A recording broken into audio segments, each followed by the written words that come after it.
Millet મહોત્સવ અને પ્રાકૃતિક ફાર્મ માર્કેટના આ સુંદર આયોજનમાં આપ સૌ વચ્ચે ઉપસ્થિત રહેતા મને અત્યંત આનંદ અને ગૌરવની લાગણી થાય છે. ગુજરાત સરકારના કૃષિ અને ખેડૂત કલ્યાણના સહકાર વિભાગ દ્વારા આયોજિત આ ઉત્સવ માત્ર એક પ્રદર્શન નથી, પરંતુ આપણા આરોગ્ય, સમૃદ્ધિ અને પ્રાચીન સંસ્કૃતિનો અનોખો સંગમ છે. આપણા માનનીય વડાપ્રધાન નરેન્દ્રભાઈ મોદી સાહેબના સાચું જ કહ્યું છે કે શ્રી અન્ન એટલે દેશના નાના ખેડૂતોની સમૃદ્ધિનું દ્વારા આદિવાસી સમાજનો સત્કાર અને કેમિકલ મુક્ત જીવનનો આધાર. આજે જ્યારે આપણે અહીંયા આ મહોત્સવ ઉજવી રહ્યા છીએ ત્યારે આપણે સમજવાની જરૂર છે કે મિલેટ અથવા શ્રી અન્ન એ માત્ર ખોરાક નથી, પણ આપણું ભવિષ્ય છે. આજના આધુનિક યુગમાં આપણે પશ્ચિમી ખાનપાન તરફ વળ્યા છીએ, જેના પરિણામે ડાયાબિટીસ, બ્લડ પ્રેશર, હૃદય રોગ જેવા રોગો ઘરે ઘરે પહોંચ્યા છે. મિલેટ્સ એટલે કે બાજરી, જુવાર, રાગી, નાગલી, કોદરી, મોરિયો જેવા ધાન્યો આપણને આ બીમારીથી સામે લડવાની શક્તિ આપે છે. મિલેટ્સમાં પ્રોટીન, ફાઇબર, વિટામિન અને મિનરલ્સ ભરપૂર માત્રામાં હોય છે. જે લોકોને પાચનની સમસ્યા છે તેમના માટે મિલેટ્સ આશીર્વાદ સમાન છે. મિલેટ્સનો ગ્લાયસેમિક ઇન્ડેક્સ ઓછો હોવાથી તે સુગર લેવલને નિયંત્રિત રાખવામાં મદદ કરે છે. મિલેટ્સ ઓછા પાણીમાં અને રાસાયણિક ખાતરો વગર પણ ઉગી શકે છે, જે આપણી ધરતી માતાને બચાવે છે. આ મહોત્સવમાં પ્રાકૃતિક ફાર્મર માર્કેટનું પણ આયોજન કરવામાં આવ્યું છે. સરકારનો ઉદ્દેશ છે કે ખેડૂતો ઝેરી રસાયણો છોડીને પ્રાકૃતિક ખેતી તરફ વળે. જ્યારે ખેડૂત પ્રાકૃતિક રીતે મિલેટ્સ પકશે ત્યારે ગ્રાહકોને શુદ્ધ આહાર મળશે, ખેડૂતોને આવકમાં પણ વધારો થશે. નડિયાદ સહિત સમગ્ર ગુજરાતમાં 17 મહાનગરપાલિકાઓમાં આવો આયોજન દ્વારા આપણે મિલેટ્સ પ્રોડક્ટના વેચાણ માટે ભવ્ય પ્લેટફોર્મ પૂરું પાડી રહ્યા છીએ. હું આપ સૌને વિનંતી કરું છું કે અહીંયા લાગેલા વિવિધ સ્ટોલની મુલાકાત લો, સીધા ખેડૂતો પાસેથી શુદ્ધ વસ્તુઓની ખરીદી કરો. ભાઈઓ અને બહેનો, પરિવર્તન શરૂઆત રસોડાથી થાય છે. આજે હું આપ સૌને આહવાન કરું છું કે તમારા દૈનિક આહારમાં ઓછામાં ઓછું 1 ટન મિલેટ્સનો ઉપયોગ શરૂ કરો. બાળકોને જંક ફૂડને બદલે મિલેટ્સમાંથી બનેલી વાનગીઓ આપો. આપણી પરંપરાગત વાનગીઓ જેવી કે રાગીના રોટલા, બાજરીની રાબ કે જુવારના ખીચડાને ગૌરવ સાથે અપનાવો. આ મહોત્સવને સવારે 9 થી રાત્રે 10 વાગ્યા સુધી ખુલ્લો છે.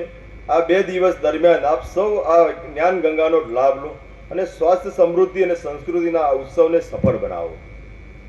અંતમાં આ સુંદર આયોજન બદલ હું Nadiad municipality commissioner Shri GS Solanki, અગ્ર સચિવ રમેશચંદ મીરાજી તેમજ RD પટેલ અને સમગ્ર ટીમને હું અભિનંદન પાઠવું છું.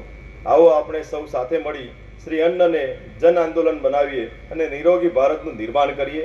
જય હિન્દ, જય ભારત, ભારત માતા કી જય. ભારત સરકારે વર્ષ 2023ને મિલેટનું આંતરરાષ્ટ્રીય વર્ષ જાહેર કરવા માટે સંયુક્ત રાષ્ટ્રને દરખાસ્ત કરી હતી. ભારત દેશના પ્રસ્તાવને 72 જેટલા દેશોએ ટેકો આપ્યો હતો અને યુનાઇટેડ નેશન્સ જનરલ એસેમ્બલીમાં 5 માર્ચ 2021ના રોજ વર્ષ 2023ને મિલેટ આંતરરાષ્ટ્રીય વર્ષ તરીકે જાહેર કર્યું હતું.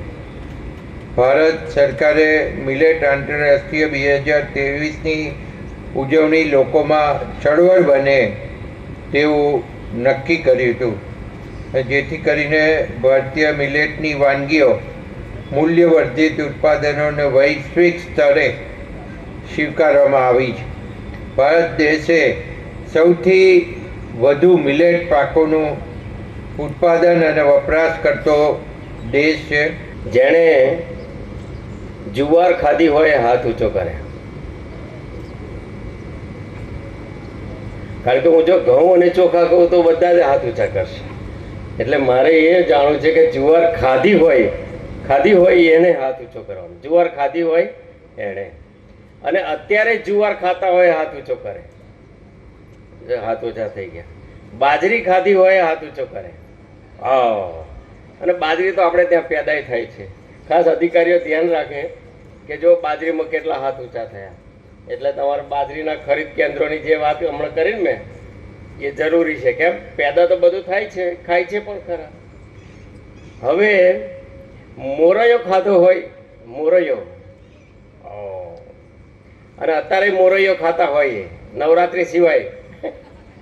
નવરાત્રી તો છૂટકો નહીં આપણને, ઉપવાસ કર્યો હોય એટલે, ખરું કે નહીં? અચ્છા, જેણે કોદરી ખાધી હોય હાથ ઊંચો કરે. કોદરી બીમાર હોય ત્યારે નહીં, અત્યારે કોદરી ખાતા હોય હાથ ઊંચો કરે. બંટી, બંટી નામ સાંભળ્યું છે? હા, બંટી ખાધી હોય હાથ ઊંચો કરે. ઓકે. હવે નાગલી ને બધું તો ટ્રાઇબલ એરિયામાં થાય, છતાંય નાગલી વિશે કોઈ જાણતું હોય અથવા તો નાગલી ખાધી હોય, આપણે રાતે પેલું, હા, અધિકારીઓ તો ફરતા હોય એટલે ખાય નાગલી. હા, ખરું. હવે આ બધા વસ્તુ જે છે ને એ પાણીની અછતમાં થાય, જમીનની બહુ ચિંતા નહીં. કારણ કે મારે કોદરી ખાવી હોય છે ને તો હું દેઠલીથી મંગાવું મારી સાસરી, કારણ કે એ તો થાય નહીં, નડિયાદમાં તો આજુબાજુ બધે ના થાય. પછી પેલો રાતડિયો ખાધો હોય હાથ ઊંચો કરે. રાતડિયો, જો એક બે ચાર બહેનો છે, રાતડિયો ખબર ને? હવે શું થયું છે, આપણે આઝાદ થયા પહેલા આવું ખાઈને જીવતા હતા આપણા પૂર્વજો બધા, કારણ કે કોઈ વ્યવસ્થાઓ નહોતી, ખેત ઉત્પાદનમાં આ જ થતું ને આ ખાતા હતા, પણ આપણે બધા તંદુરસ્ત હતા. ત્યારે એ લોકોને કોઈ ડાયાબિટીસ નહોતું થતું, ત્યારે એ લોકોને કોઈ કેન્સર થતું નહોતું. અત્યારના જે આ બધા રોગો છે ને એ વખતના આપણા લોકોને નહોતા થતા, પરંતુ હવે આ બધું થાય છે. એનું કારણ શું છે કે આઝાદ થયા ને ત્યારે આપણે લગભગ 40-45 કરોડ લોકો હતા.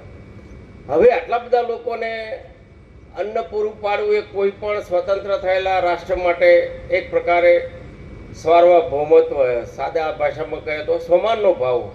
કોઈ દેશ હોય અને એ દેશને એના લોકોને ખવડાવવા માટે આજુબાજુના દેશોમાંથી ભીખનો કટોરો લઈને ફરવું પડે કે અમારા દેશમાં અનાજ નથી, તમે અમને અનાજ આપો, તો એ દેશ માટે તો શરમજનક કહેવાય.